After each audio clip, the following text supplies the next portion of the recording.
Carl's Mustang, and today I'm going to be doing a review on Saints Row 1. Now, 2 years ago I did a review on Saints Row 2 back on my PS3, and just a little over a year ago I got Saints Row 1 on my Xbox 360, which I've had the Xbox 360 for a while. And I finally figured out how to make my capture card record the Xbox 360 for a while. It had a weird audio buzz, but that'll probably be for a different video most likely. But review on Saints Row 1, or you could call it a plain Saints Row 1 2022 or something like that. Now, as you can see, the map is pretty nice size, not the size of Saints Row 2, but it's the same city. Very different though. I mean, a lot of things. There's some things that are the same. You can tell they're the same, but it's different to say the least. I mean, it was definitely different when I first got into this game. But as for the city's okay. The city's pretty well detailed. Not as well detailed. It's not as built up as it was in Saints Row 2, of course. Because you can tell it's just not as built up, which that was one of the main things of Saints Row 2 was how built up the city was. And next, I'll take you over to the ghetto area, and show you how much detail it has. Here's the ghetto area. The ghetto area, as I call it, is way bigger on this game. I think it's a little bit more detailed. Like, yeah, there's not as much, like, garbage and stuff like that laying around, but as in graffiti and all that, there's a lot more of that, as you can see all around. The buildings look more torn, the buildings look more ran down. I mean, I lived in the ghetto back in Dayton, Ohio for almost 9 years, so I know what those areas sometimes can look like. But this area's, yeah, it looks like a ghetto. And of course, this is Saints Row District.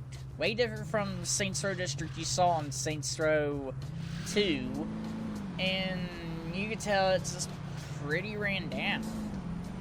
So there's a lot of detail here because there's a lot of graffiti and ran down buildings, and there's like little side streets and just all that. Of course, there's a construction site right there, which, funny enough, was there in Saints Row 2 also. So that's kind of funny. And next, I'm going to show you customization. Now, depending on what vehicle you get a hold of, it's going to have very many different types of customization. Like this one was already customized a little bit because I stole it from a game.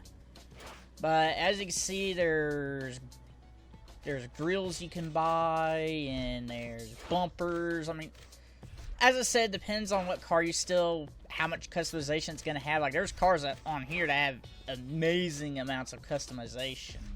I mean, this car doesn't have very many, but, you know, it's decent for what it is. And, of course, it has decals, different decals you get. It has decal 2, which is kind of like almost a whole body decal, I guess. Yeah, I can see it a little bit. What? Those are free? Okay, that one's free because, okay, it's nothing. Okay, I get it now. But, as you can see, there's a lot of customization. Color, interior color, rim color, trim color, window tint. What is that? Okay, that makes it where you can color everything. Huh, that's actually a new option. Of course, there's performance, which on this game is just nitrous and hydraulics, I guess. Of course, there's wheels and back to body mods. And as I said, depending on the car, depends on the customization. And next, I'm going to show you a little bit of clothing customization.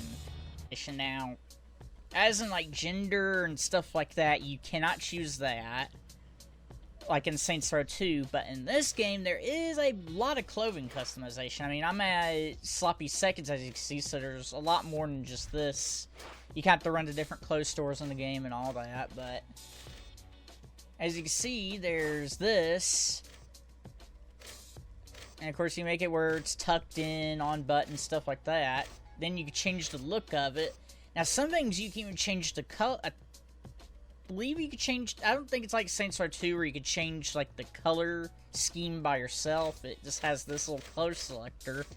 But still more customization than, say, something like GTA would give you most of the time. And it has some pretty good customization. I mean, all clothes stores are this way, too. Now, there might be some items where they won't let you change the color of something because maybe it's stuck in that one color. Or maybe there's just not very many colors for it. But otherwise, the character customization's pretty decent. And sometimes odd, as you can see right there. Which I think that was a thing back in 2006. I mean, I lived through 2006, but I don't remember seeing that in the area I lived in. But, as you can see, there's a lot of character customization. Next, it'll be on to gunplay and fighting mechanics, because that could be very iffy sometimes. Mechanics. Wait a minute.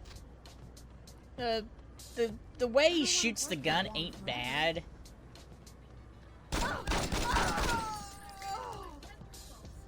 But it's not the best. Like, for instance, the AK-47, I mean, it kind of reminds me of the old GTAs. Like, the way he aims kind of reminds me of the old GTAs.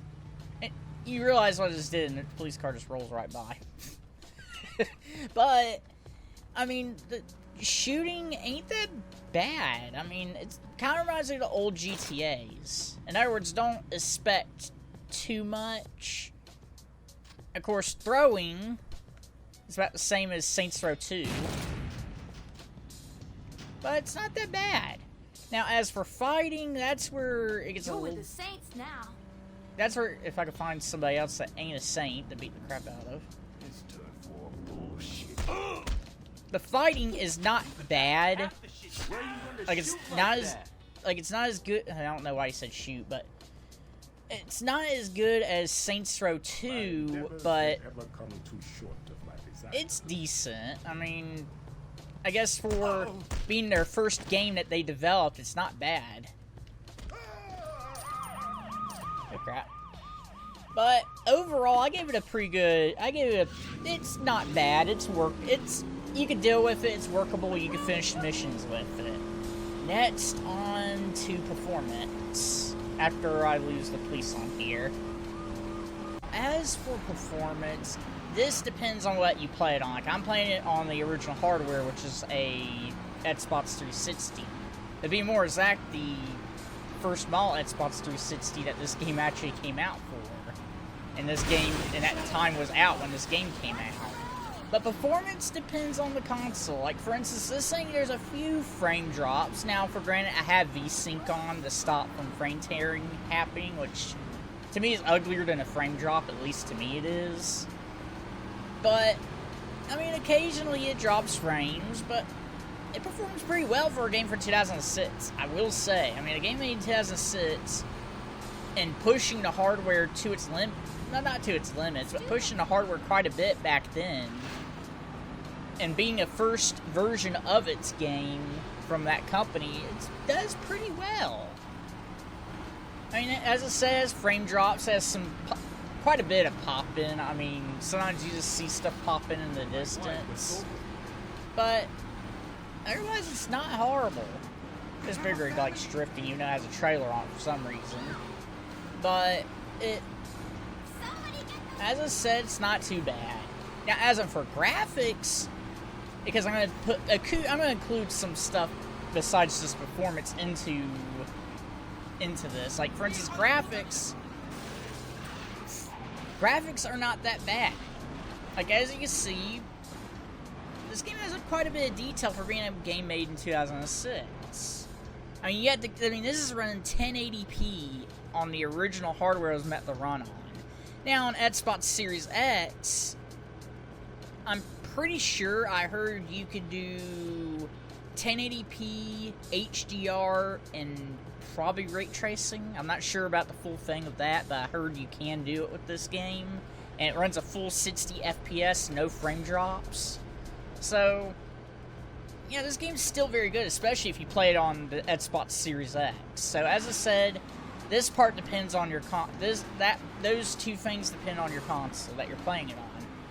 Now, as for driving physics, driving physics are kind of like Saints Row 2.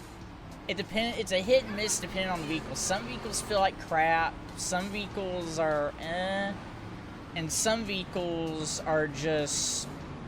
Some cars will just drive like crap and some don't.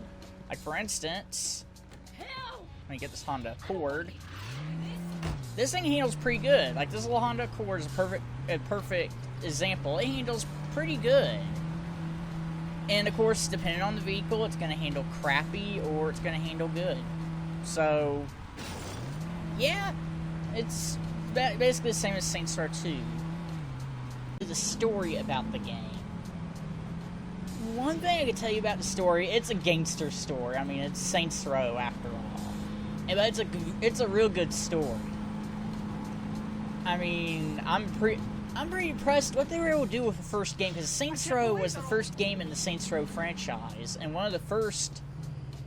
I mean, imagine they probably had a low budget, but yet they're able to create this and create a good story. The story is pretty good. I mean, as you know, you're pretty much an average civilian that joins Saints, and you have to climb your way for the ranks, while the Saints are climbing their way for the ranks for becoming a gang, trying to take over territories, all that. And all around, it's a very good story. There's a whole bunch of twists and turns, and I don't want to spoil it, basically. But let's just say, story-wise, this game is solid. This game will have you hooked on it for quite a while.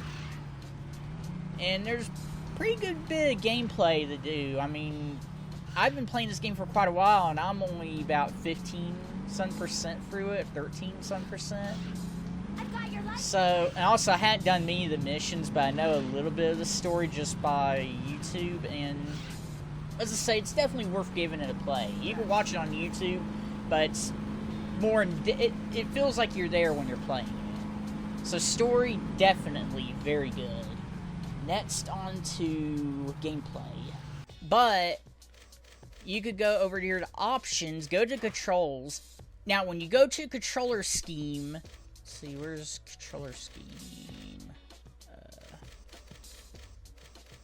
Trying to find controller scheme. There we go, controller scheme.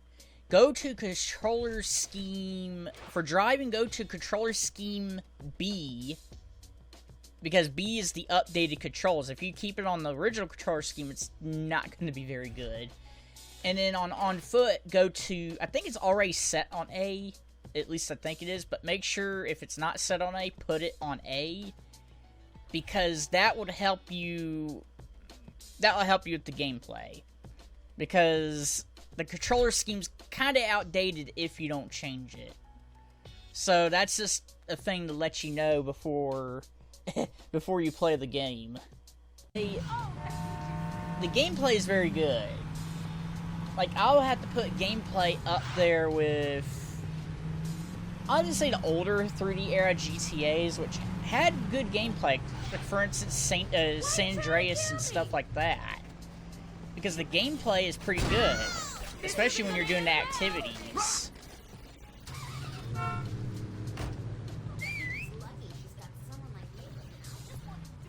Let me get away from these guys.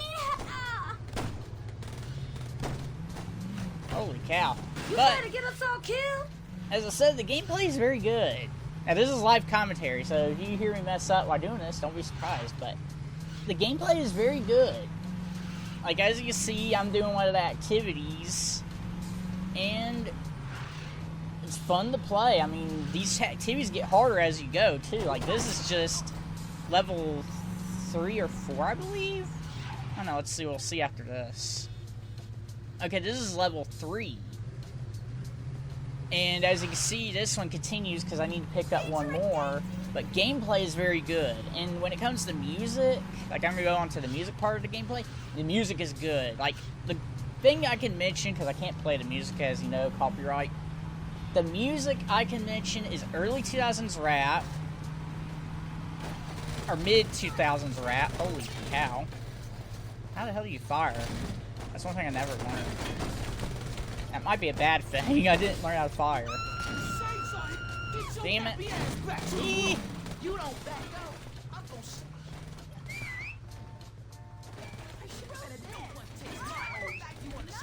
I can't work for you if I ain't breathing. Okay, now time to run. But the music is like early 2000s rap. Like, one thing I can tell you is Twister, Kamikaze Track is in here. And 3 6 Mafia, I believe I heard 50 Cent and Jay-Z in here. Also, there we go. Also,